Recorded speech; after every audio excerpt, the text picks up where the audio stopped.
bonitos, pero el tema de hoy de manera en particular nos va a ayudar un poco a entender este tema de la vocación al matrimonio. Y más allá incluso del tema de la vocación al matrimonio, incluso el amor desde el contexto cristiano. Es decir, cómo amar, como amaba Jesús y cómo quiere que Jesús amemos. Básicamente ese es el centro de lo que vamos a ver el día de hoy. Para echar luces un poco sobre esto, como siempre, pues tomamos un pasaje bíblico, y el pasaje bíblico que voy a tomar el día de hoy es del capítulo 19 del Evangelio de Mateo. Sí, se está grabando, Andrés.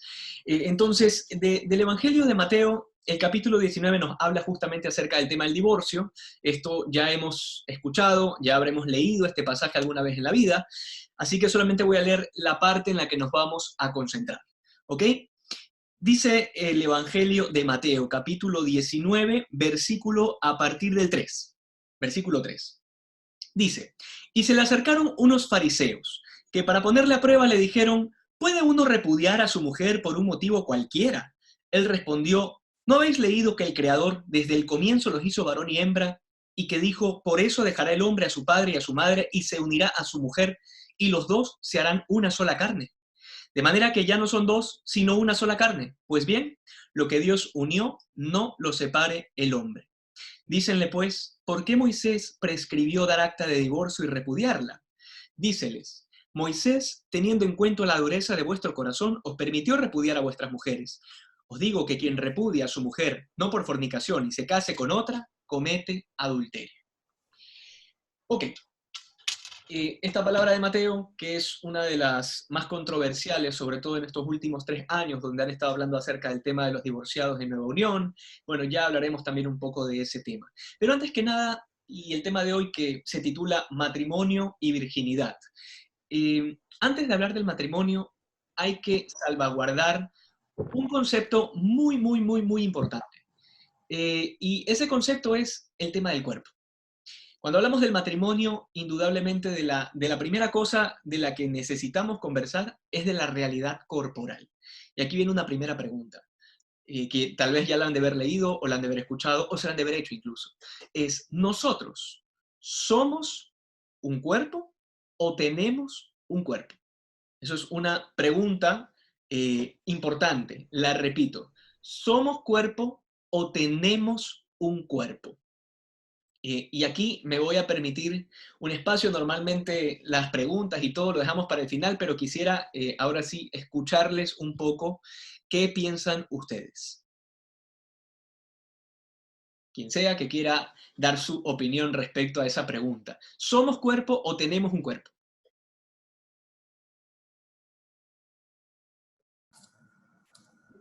Tenemos un cuerpo, ¿Por qué?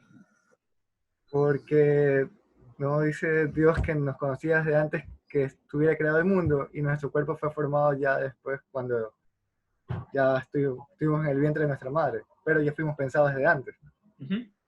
Pero igual nuestro cuerpo es como que parte de nosotros al momento de estar infuso, al momento de la concepción. Ok, ok, gracias Carlos. ¿Alguien más? Yo, yo pienso que somos cuerpo, ¿Por qué? porque, o sea, no lo sé bien, pero pienso que, o sea, ahí me recuerda esa parte de que del juicio final en que se nos resucitará en cuerpo y en alma. O sea, Ujú. entonces somos uno solo. Eso. Ok, ok. ¿Alguien más? ¿Alguien más que quiera opinar, que quiera dar su opinión, que quiera comentar algo? Si no, que calle para siempre. Ok, tenemos aquí dos visiones contrapuestas, ¿no? Si nosotros decimos que tenemos un cuerpo, quiere decir efectivamente que el cuerpo es una parte de nosotros. Correcto, quiere decir que tenemos un cuerpo.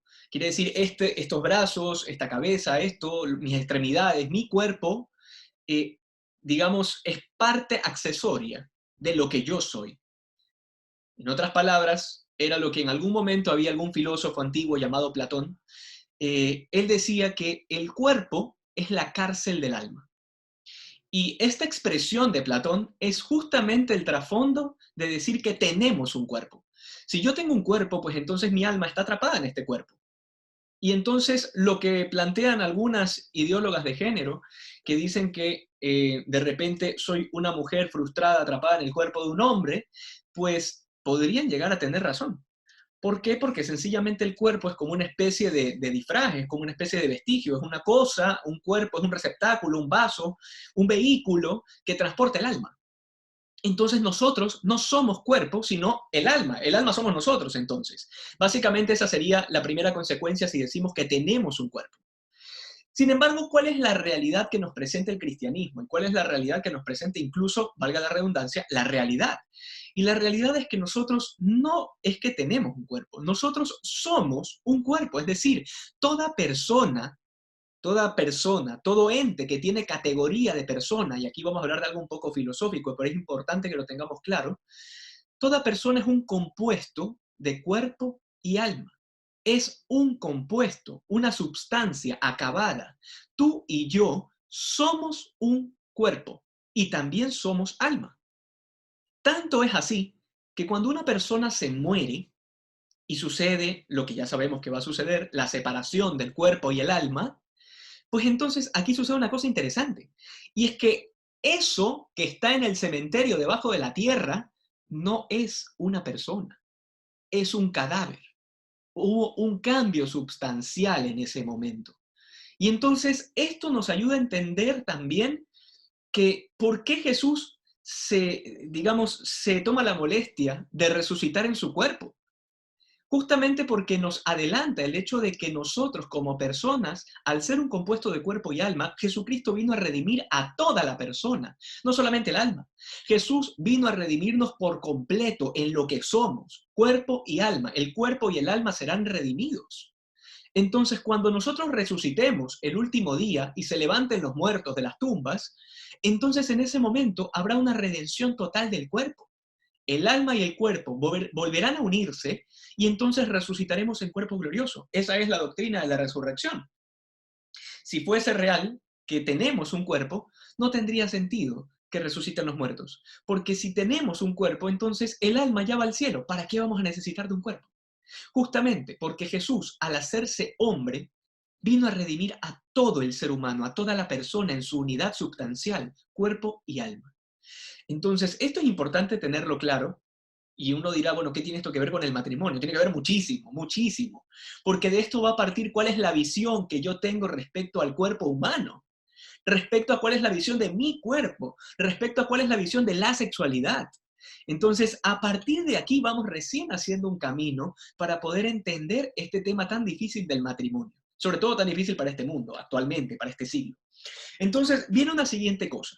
Hemos aceptado que nosotros en nuestra unidad somos cuerpo y alma. Perfecto. Ahora, básicamente, ¿cuál es el problema entonces?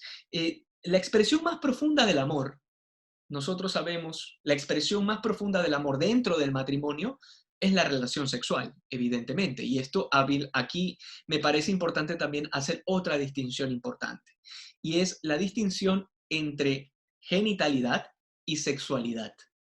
Son dos palabras que no significan lo mismo. Repito, hay una diferencia grande entre sexualidad y genitalidad.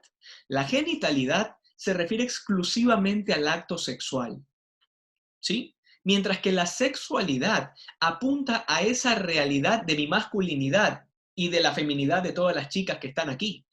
Esa es la sexualidad que implica todo el desplegarse de esa realidad que te hace a ti ser mujer y a mí ser hombre. Esa es la sexualidad, que es muy diferente a la genitalidad.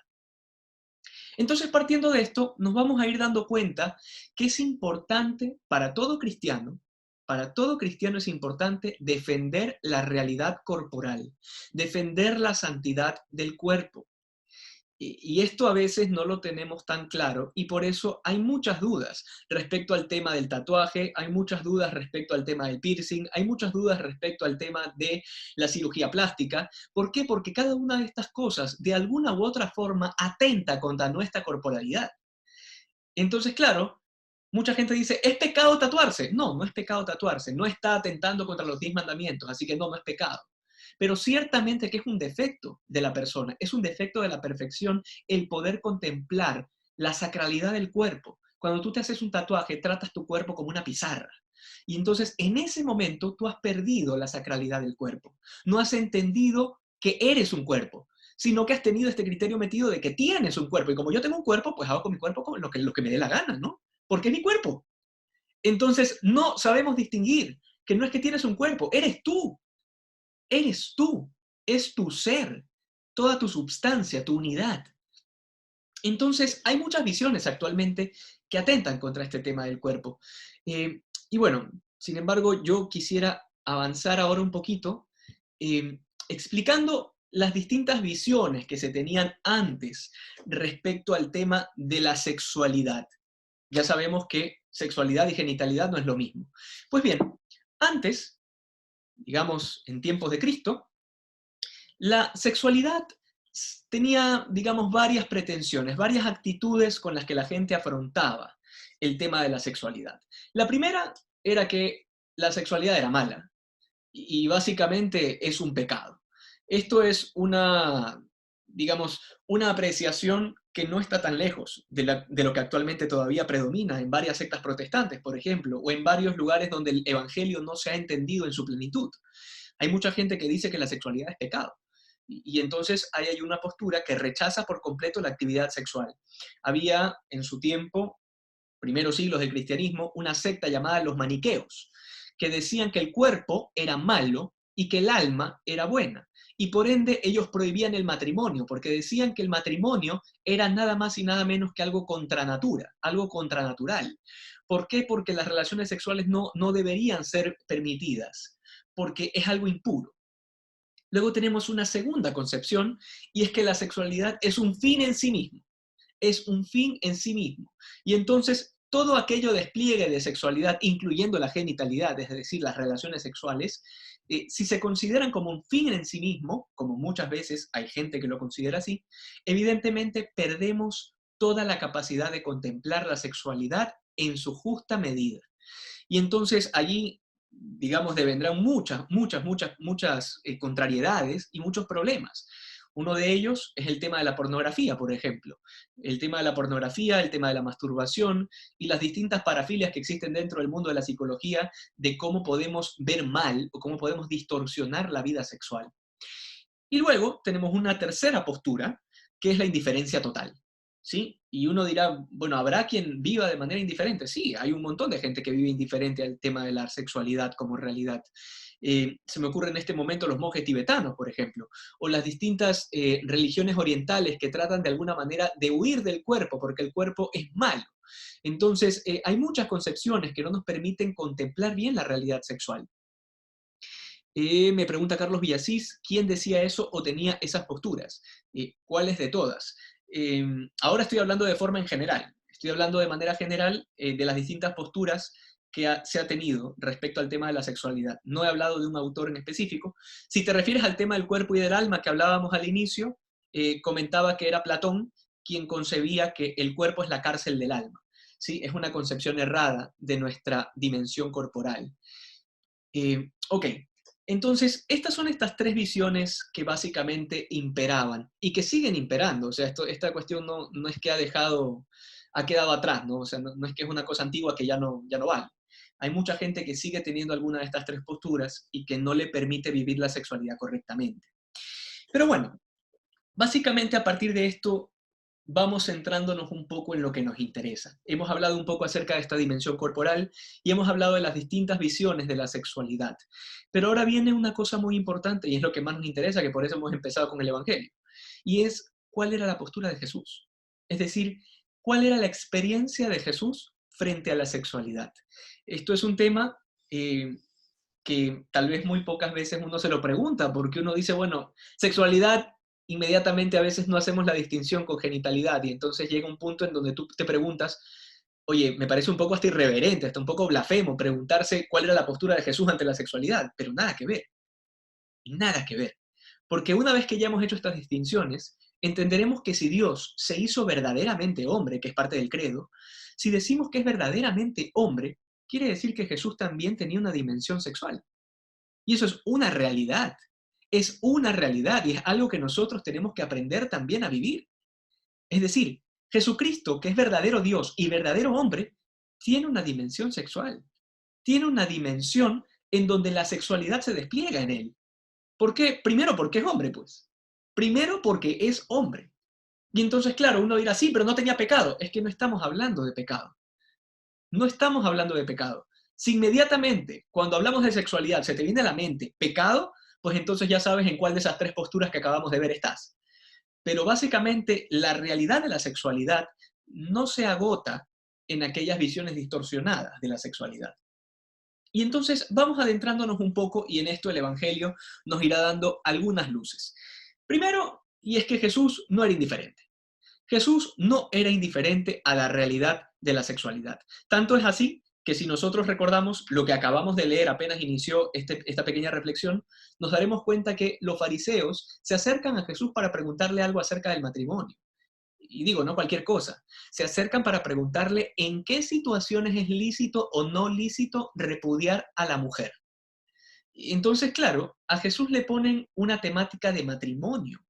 Ojo, Jesús era célibe. Entonces, siguiente pregunta. ¿Qué tiene que saber Jesús respecto al matrimonio? Pues claro, allí es donde nosotros vamos a entender que la sexualidad no se reduce a la genitalidad. Porque claro, Jesús no solo que sabía algo del matrimonio, Jesús lo sabía todo respecto al matrimonio. Vivía el matrimonio a su plenitud. Vivía el matrimonio en toda su profundidad, al punto que ninguno de los esposos va a poderlo vivir nunca. Porque Jesucristo es amor. Entonces, en ese momento nosotros nos damos cuenta que es imposible reducir la sexualidad a genitalidad, es imposible. Y luego viene otra cosa importante. Jesús cuando aborda este tema te darás cuenta que Jesús no es indiferente. Jesús no es un insensible. Y esto también nos ayuda a entender un poco cómo Jesús vivió el amor humano. La semana pasada, para los que pudieron estar en la charla de la semana pasada, habíamos hablado acerca de la infancia espiritual, habíamos hablado de ese ser como niños. Y habíamos profundizado un poco en ese pasaje donde Jesús toma a un niño en sus manos, lo sienta en sus piernas y entonces le dice a todos, este es el modelo, ¿no? Jesús no era nada insensible con el amor humano. Jesús tenía ternura por los niños, también por nosotros, aunque no parezca, también por nosotros, pero por los niños sobre todo, porque en los niños se veía la pureza del Evangelio. No la inocencia necesariamente, ya habíamos hablado de eso también, pero sí la pureza de corazón. Y entonces había esta, digamos, esta ternura de parte de Jesús. Luego también con los discípulos. Recuerda este pasaje del Evangelio de Juan donde les dice, ustedes ya no son siervos, ya no son siervos, son mis amigos, son mis amigos. Esta expresión tan profunda de Jesús a veces pasa desapercibida, pero es la vivencia del amor humano de Jesús. El momento en el que Juan se recuesta en el pecho de Jesús es un momento profundísimo, de un amor humano tremendo, que está, digamos, para nosotros eso es un desafío realmente. Porque si recordamos un poco lo que habíamos también hablado la semana pasada, ya ustedes se habrán topado, desgraciadamente, con muchas personas que ven esta escena de Juan recostando su cabeza en el pecho de Jesús como una escena de doble sentido. Y habremos escuchado alguna vez en la vida alguna expresión asquerosa, repudiable respecto a esta escena. ¿Por qué? Porque hay gente que no tiene la capacidad de contemplar la sexualidad en todo su esplendor. Pero esto que ha hecho Juan, de recostar su cabeza en el pecho de Jesús, es nada más y nada menos que la expresión más profunda de la amistad. Y entonces ese amor apasionado, ese amor humano que vivió Jesús, lo vivió a plenitud. Entonces es imposible que cuando hablemos de Jesús digamos que es una persona que fue indiferente al amor humano. Imposible, imposible. Tenía sus mejores amigos, lo tenía Lázaro, a Marta y a María. Lázaro, por cierto, que es por el cual lloró. Jesús lloró, Jesús lloró. Entonces no me pueden venir a decir a mí que Jesús no tuvo ningún amor humano. Imposible. Jesús vivió todo el amor humano y lo vivió a plenitud. Lo vivió hasta la cruz. Incluso al punto de llorar, ¿no? Entonces, desde esta realidad vamos nosotros entendiendo que en Jesús hay una donación constante. Porque la primera, digamos la tercera, ya sé, no sé cuántas preguntas he hecho ya, pero la tercera pregunta sería, claro, si Jesús, que fue célibe, y que bien, tú me dices que vivió un amor profundo, ok, pero ¿cómo vivió ese amor? ¿Cómo es que Jesús puede vivir un amor pleno sin entregarse a una mujer, en este caso? Que es la gran pregunta que muchas personas se hacen respecto a la gente consagrada, a los sacerdotes, a las monjitas. Y entonces, claro, nosotros vamos dándonos cuenta que la clave del amor, y cuando hablo del amor ya no me estoy refiriendo solo al amor del matrimonio, la clave del amor es la entrega, es la donación de la persona toda, de toda su persona, cuerpo y alma. El centro del amor es la donación. Y entonces, entendiéndolo así, nos damos cuenta por qué Jesús decimos que vivió un amor pleno, porque se entregó en cuerpo y alma, en cuerpo, alma, sangre y divinidad, porque es que nos dejó su cuerpo de comida. Nadie va a poder hacer una entrega de toda la persona como lo que hizo Jesús. Jesús no solo se entregó en cuerpo y alma, sino que se las ingenió para dejarnos su cuerpo como comida. Entonces, esta experiencia en donde nos damos cuenta que el amor humano de Jesús fluía, fluía con pasión, no con una pasión distorsionada por el pecado, porque sabemos que Jesús no tenía pecado, pero una pasión verdaderamente humana. Jesucristo es Señor de sí mismo. Y esto es un detalle importante también que nos enseña a nosotros cómo vivir el verdadero amor. Es imposible vivir el verdadero amor si no somos dueños de nosotros mismos. Este es el gran desafío de aprender a amar como Jesús. Si quiero aprender a amar como Jesús, tengo que aprender a ser dueño de mí mismo. Y ese dominarme a mí mismo es todo un camino espiritual. Pero este camino espiritual tenemos que hacerlo sí o sí. Que muchas veces habrá que violentar nuestra propia voluntad. Sí, de eso se trata. Se trata de que cada vez vamos siendo nosotros los que muramos para que sea Cristo quien vive en nosotros. Entonces, esta es la realidad que nos presenta Jesús hoy. Cuando nos presenta este pasaje del Evangelio de Mateo que hemos leído hoy, nos va echando luces respecto a cómo nosotros debemos vivir este amor humano. Ok, volviendo un poco ahora sí al pasaje que hemos leído, que no lo leímos de por gusto, hay una parte de este pasaje donde los fariseos le cuestionan al Señor y le dicen, bueno, ¿puede uno repudiar a su mujer por cualquier motivo? Y entonces, ¿por qué los fariseos le preguntan esto? Bueno, recordemos quiénes eran los fariseos. Los fariseos eran los juristas, eran los doctores de la ley, y de manera que ellos tenían en su mente todas las leyes de memoria. Entonces, al hacerle esta pregunta a Jesús, siempre que se le hacía una pregunta, venía por debajo la trampa, ¿no? Es decir, ¿cómo va a responder? Los fariseos esperaban que responda para increpar lo que se había ido en contra de la ley de Moisés, porque la ley de Moisés sí les facultaba el divorcio. Y entonces Jesús, muy lejos de caer en todos estos vericuetos y en estos laberintos jurídicos de la casuística, ¿no? De que en este caso sí se puede divorciar, en este caso no, en este caso sí y en este caso no. Jesús no se metió en ese laberinto. Jesús, la respuesta que da es absoluta. Jesús dice, absolutamente nadie, en ninguna causa puede repudiar a su mujer.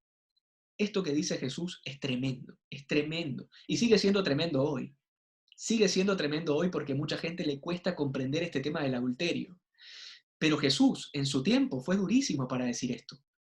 No habló de ninguna causa. Ni siquiera les dijo, mira, en esta causa sí se va a poder y en esta causa no. No, absolutamente nunca, en ninguna causa, para ninguna situación, es posible el divorcio. Y entonces aquí aprovecho para aclarar algo. En la iglesia no existe el divorcio.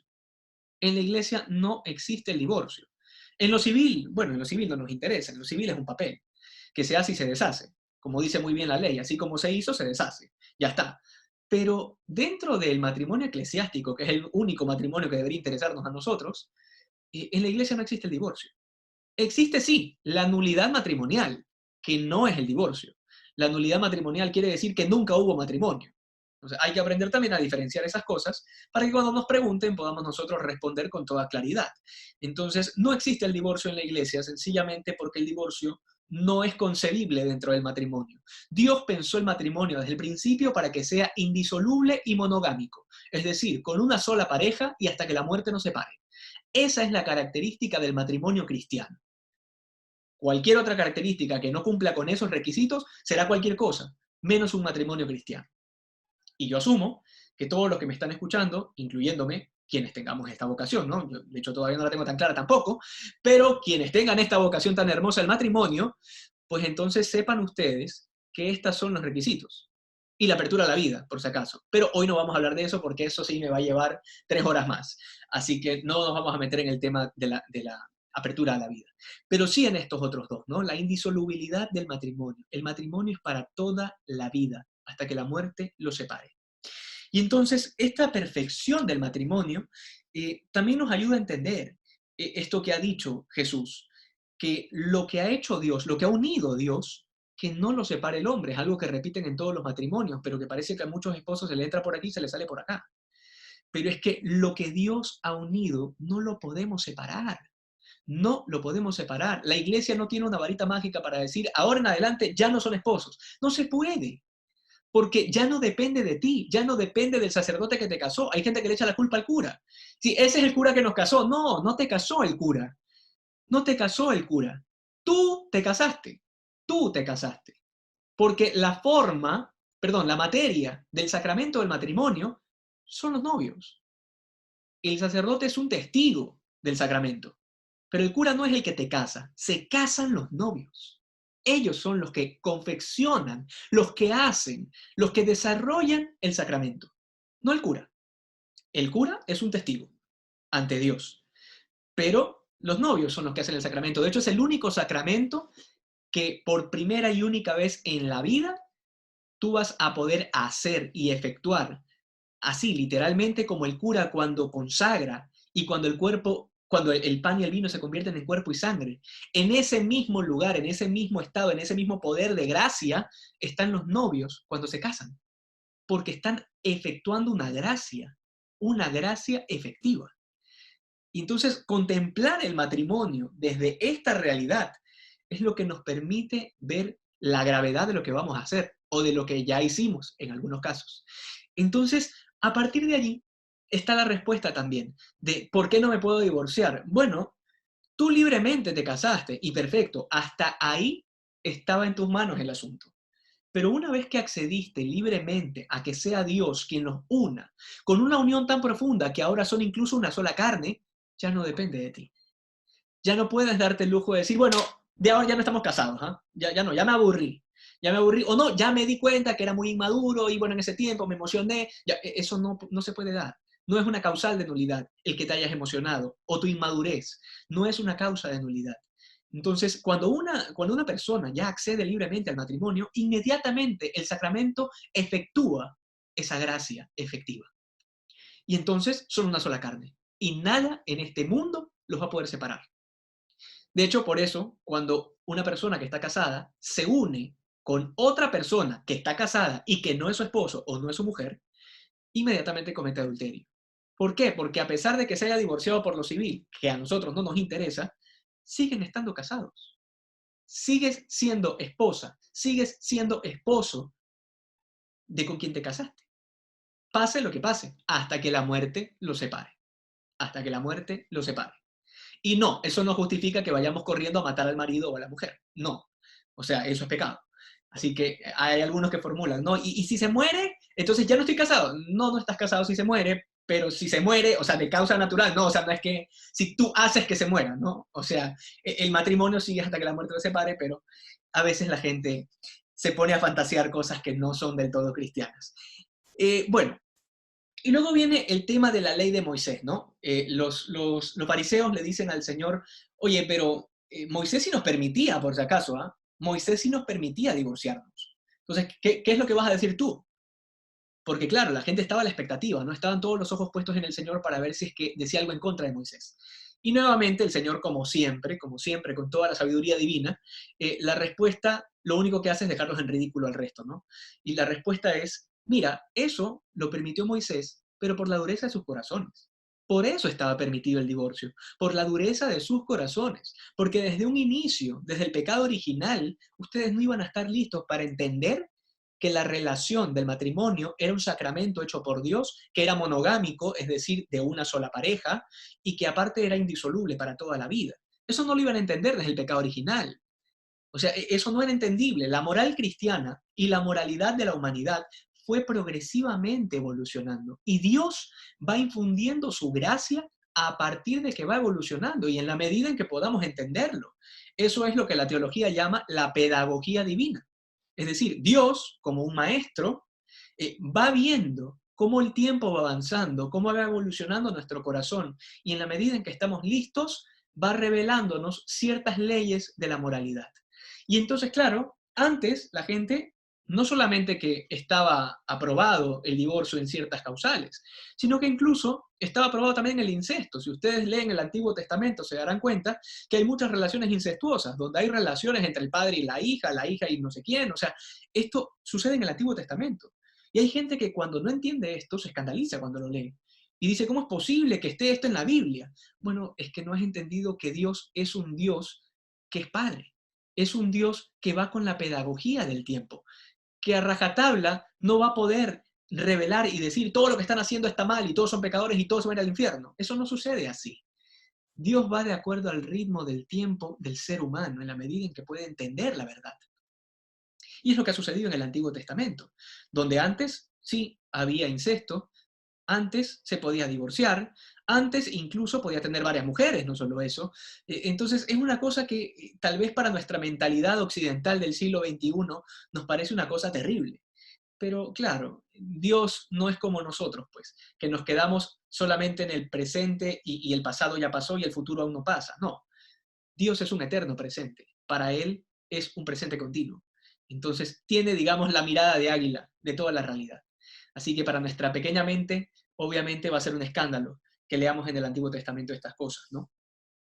Pero hay algo mucho más profundo todavía, y es que el matrimonio significa aceptar un vínculo. Un vínculo, voy a utilizar esta palabra, espero se entienda bien, pero es un vínculo terrible. Es un vínculo terrible. Y digo terrible, ¿por qué? Porque, ojo, esta fue la experiencia de los discípulos y de los fariseos y de los apóstoles que escucharon la prédica de Jesús que acabamos de leer al inicio de esta pequeña reflexión. Los discípulos, al escuchar lo que dijo Jesús, de que nadie podía repudiar a su mujer, inmediatamente se escandalizan todos, por si acaso. Incluso algunos dicen, qué duro que es este lenguaje.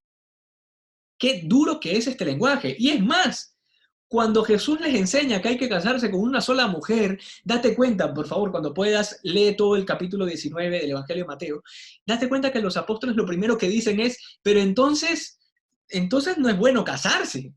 Esto lo dicen los apóstoles. Entonces no es bueno casarse, porque, pucha, si va a ser así, estamos jodidos todos, pues. ¿Cómo nos vamos a casar con una sola mujer? Y para siempre. Pucha, estamos regados. No, no, no, no, así no. Entonces, claro, uno dice, ¿qué habrán entendido ellos, no? ¿Cómo habrán tenido esta concepción del matrimonio que a ellos en su momento se les hizo difícil y que a nosotros se nos sigue haciendo difícil también? Se nos sigue haciendo difícil comprender que el amor implica entrega, implica sacrificio. No puede haber amor si no hay sacrificio y si no hay entrega. Carlos Villasís dice, razón tenían. Bueno, no lo sé, no sé si tenían razón, Carlos, pero en tal caso, lo importante de esta realidad es que nos ayuda a entender que el sacramento del matrimonio, y esto es una cuarta enseñanza que quisiera que se metan también en la cabeza y que nunca la olviden, el matrimonio viene de Dios. El matrimonio es querido por Dios. Esto es lo que nos trae la revelación cristiana y que va barriendo con todas estas otras concepciones de la sexualidad que eran parcializadas, que eran distorsionadoras, que decían, no, la sexualidad es mala, no, no hay que casarse. No, no, no, no, no. A ver, el matrimonio es un sacramento divino. Dios lo quiso. Dios lo quiso. Desde el Génesis, Dios lo quiso. Entonces, esto ya también va echando varias luces respecto a cuál es el querer de Dios en nuestra sexualidad. Ya vamos llegando al culmen del tema en cuanto al tema matrimonio y sexualidad propiamente. Y esto nos lleva a contemplar al hombre y a la mujer. como dos realidades que son dos mundos completamente diferentes. Y aquí quiero remitirme al capítulo, me parece que es 2, del Génesis, pero en un segundo que no estaba preparado para citar ese capítulo, pero se me vino en este momento, pero me parece que es el 2. Sí, se concluye el cielo y la tierra, y entonces viene la prueba de la libertad, ¿no? La prueba del paraíso. Y hay ciertas diferencias respecto al capítulo del Génesis, que tiene hartísimas enseñanzas para nosotros. Primera cosa, y quiero que me presten todos atención en esto porque son cosas bellísimas que nos pueden ayudar incluso a comprender nuestra sexualidad y también la del otro. Primera cosa, la experiencia de Adán y de Eva fueron completamente diferentes en el momento de la creación. Completamente diferentes.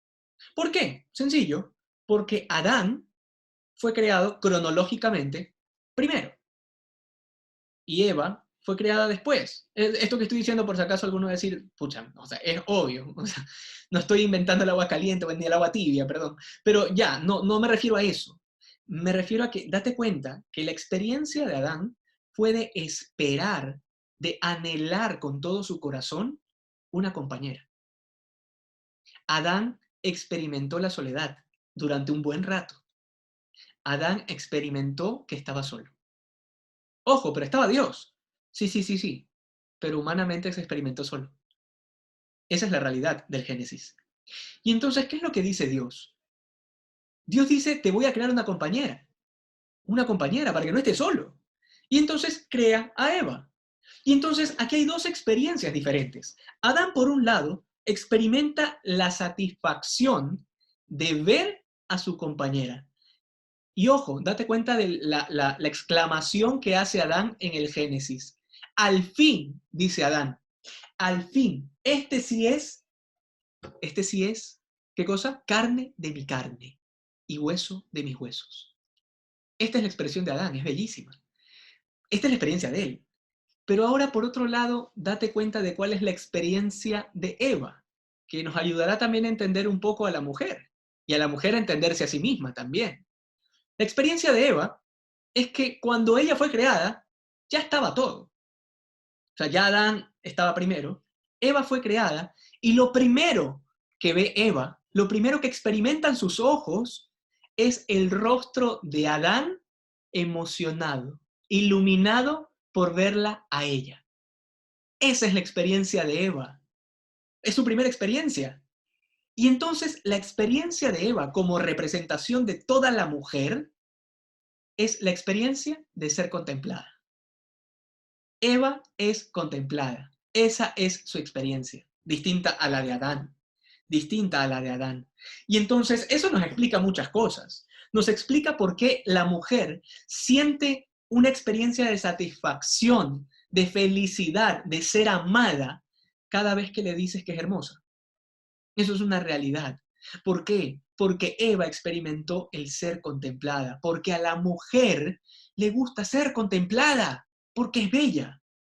Entonces, esta experiencia del Génesis nos ayuda a entender estos pequeños detalles del hombre y la mujer y de por qué somos tan diferentes. Luego, aquí hay otra experiencia muy dura, y es del capítulo 3 del Génesis, que es ese momento particular en donde la serpiente aparece. La serpiente aparece y nos induce al pecado.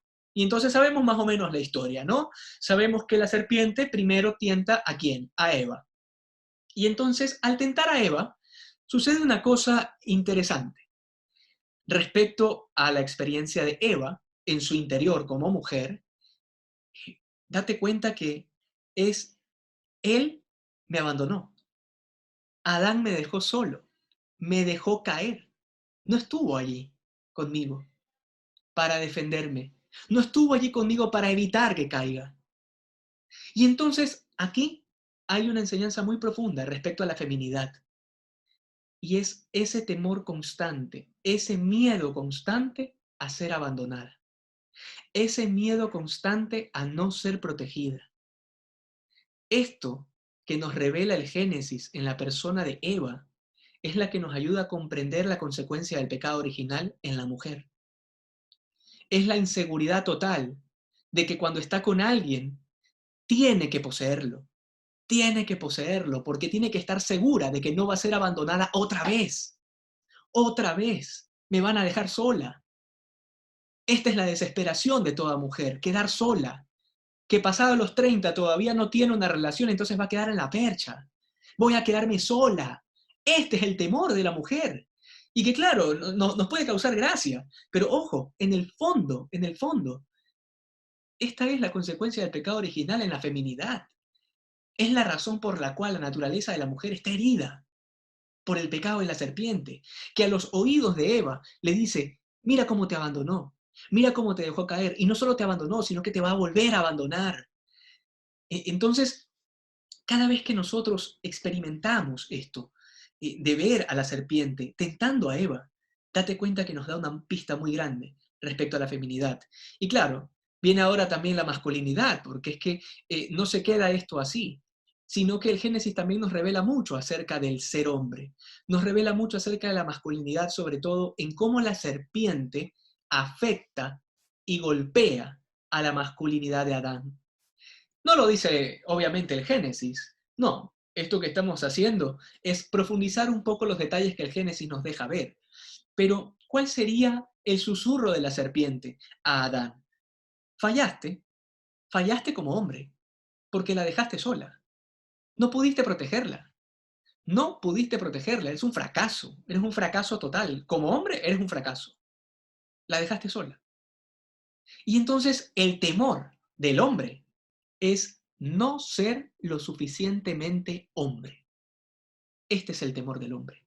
No ser lo suficientemente hombre como para ser capaz de proteger a la mujer.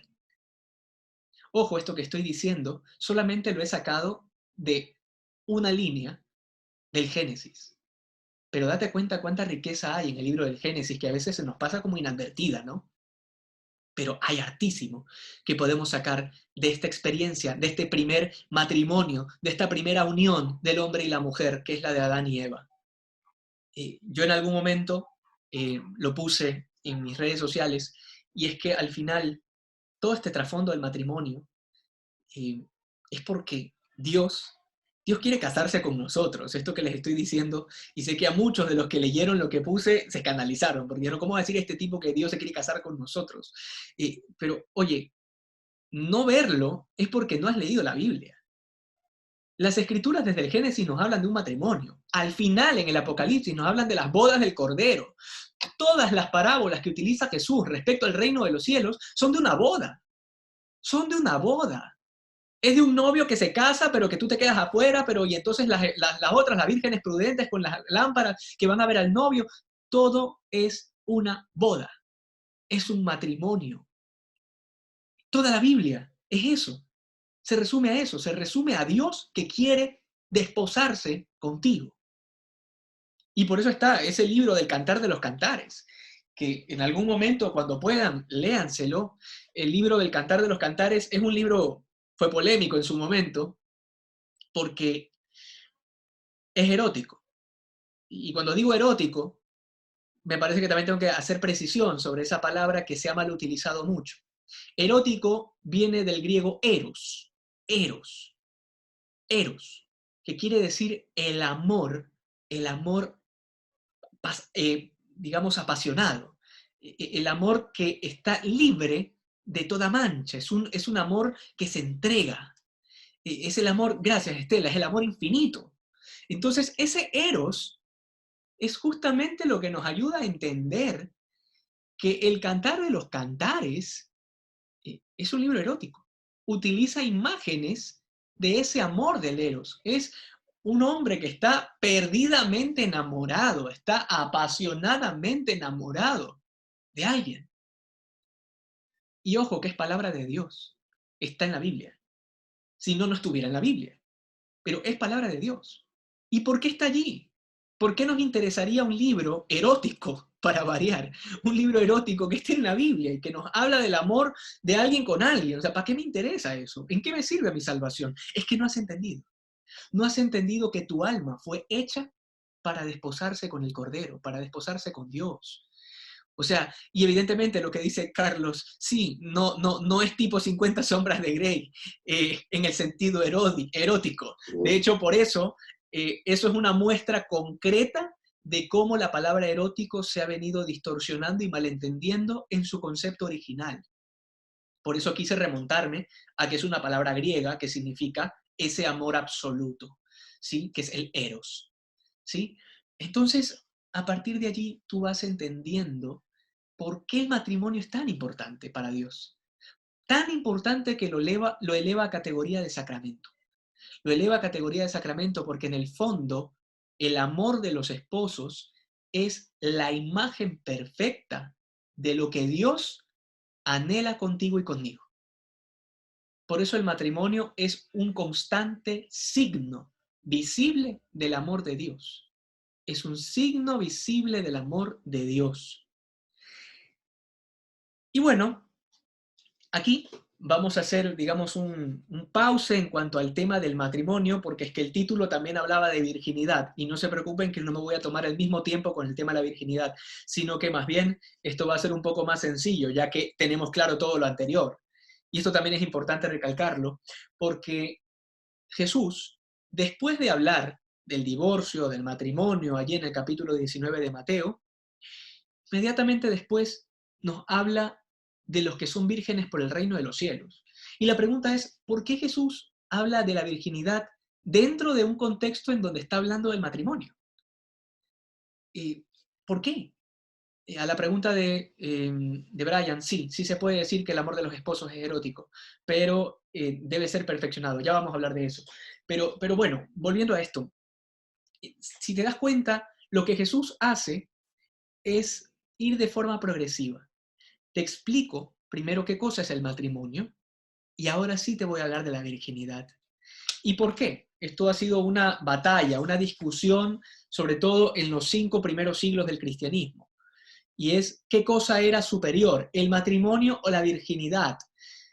Yo te lo voy a solucionar y te voy a decir la respuesta más impopular del mundo. La virginidad está por encima del matrimonio. Esa es la realidad cristiana que nos muestra el Evangelio.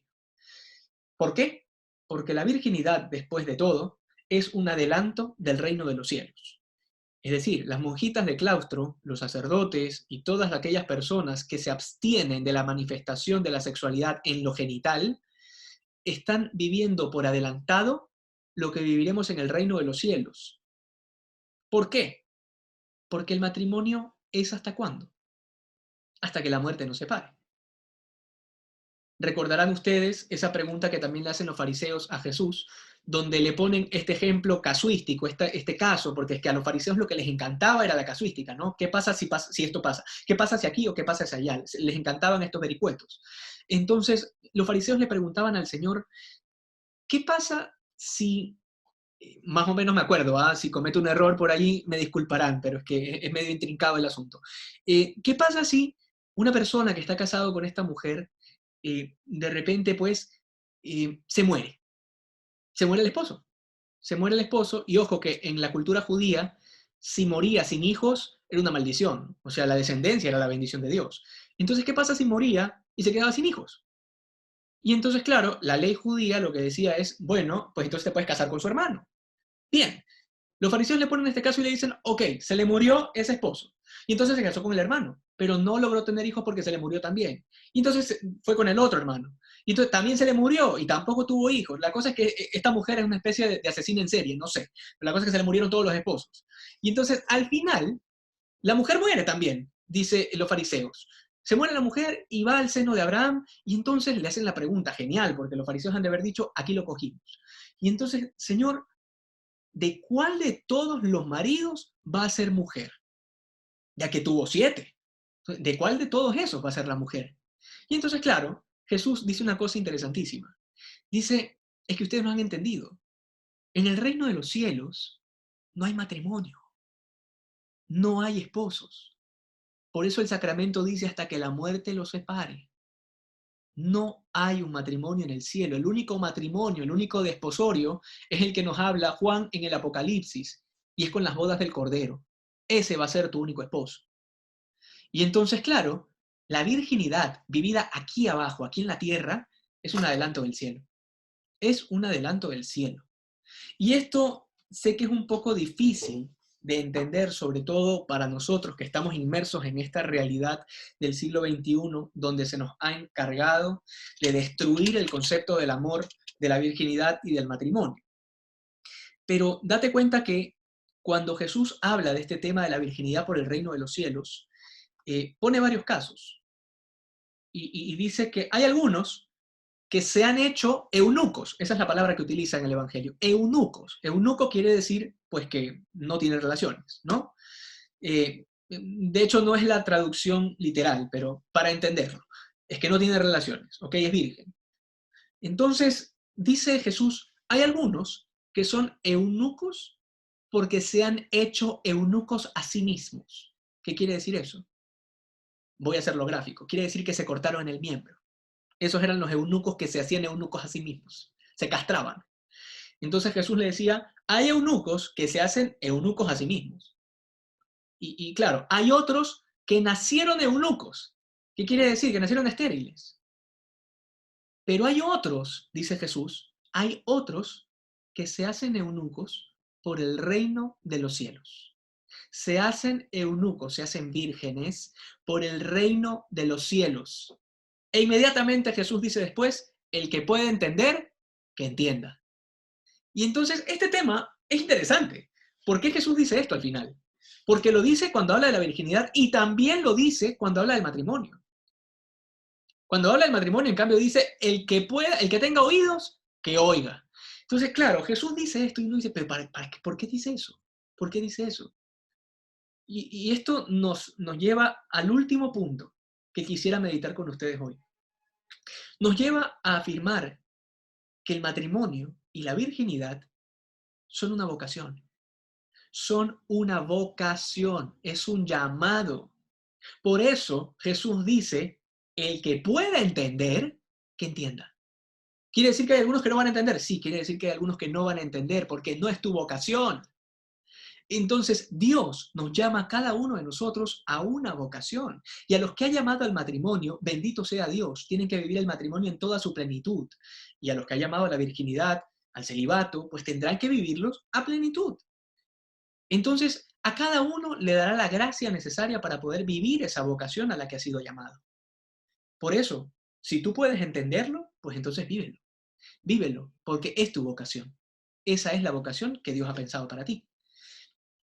Entonces, finalmente, y con esto quiero terminar, hay mucho que nos toca hacer a nosotros como cristianos frente a este tema del matrimonio y de la virginidad. Sobre todo, siempre digo, sobre todo en este siglo. Porque en este siglo parece como si todas las fuerzas se hubiesen unido para querer destruir a la familia. Esto no es nuevo, esto es algo que ya todos lo sabemos. Pero qué importante es que nosotros tengamos clarísimos los conceptos de lo que a partir de Juan Pablo II se ha venido a llamar la teología del cuerpo. Algo que yo les recomiendo absolutamente a todos. Se los recomiendo vivamente. Por favor, lean, busquen, instrúyanse en cuanto a este tema de la teología del cuerpo de Juan Pablo II. Porque en esta teología, en esta derivación de la teología, está la clave. Está la clave para poder entender la dignidad de la familia en este siglo. Y está la clave para poder entender qué es lo que tengo que hacer yo como católico desde mi lugar, sea como estudiante, sea como casado, como consagrado, como lo que sea que Dios te haya llamado a hacer, para luchar por la familia. Porque cada uno de nosotros tiene que tener bien claras las cosas. Desde lo principal, digamos, desde lo inicial con lo que comenzamos esta pequeña reflexión, que es el tema de la dignidad del cuerpo. Si yo no vivo esa dignidad en mi cuerpo, pues es evidente que no voy a poder anunciárselo a los demás. Yo tengo que aprender a darme cuenta que mi cuerpo, cuando digo que es templo del Espíritu Santo, ¿qué quiere decir? Quiere decir que es sagrado. Quiere decir que es sagrado. Y que es todo lo contrario, entonces. Es todo lo contrario a lo que gritan, a lo que vociferan ciertas feministas, de que es mi cuerpo y entonces yo hago con mi cuerpo. No, no, a ver, espérate. No es tu cuerpo. No es tu cuerpo. Y en todo sentido, no es tu cuerpo, porque aparte estamos hablando de dos seres. Pero aparte, si habláramos solo de ti, no es tu cuerpo. Porque tú no tienes propiedad sobre tu cuerpo. Tú eres tu cuerpo. eres una unidad y toda tú le perteneces a Dios. Entonces, claro, a partir de allí, desde esta óptica, nosotros vamos comprendiendo que este tema de es mi cuerpo y es mi decisión, no, no es tu cuerpo y por ende no es tu decisión tampoco. El tema es que cuando nosotros queremos hacernos a nosotros mismos como dioses, que es desde siempre ha sido la tentación del hombre desde el Génesis, pues entonces, claro, nosotros ponemos de cabeza todas las enseñanzas que nos vienen en la Biblia.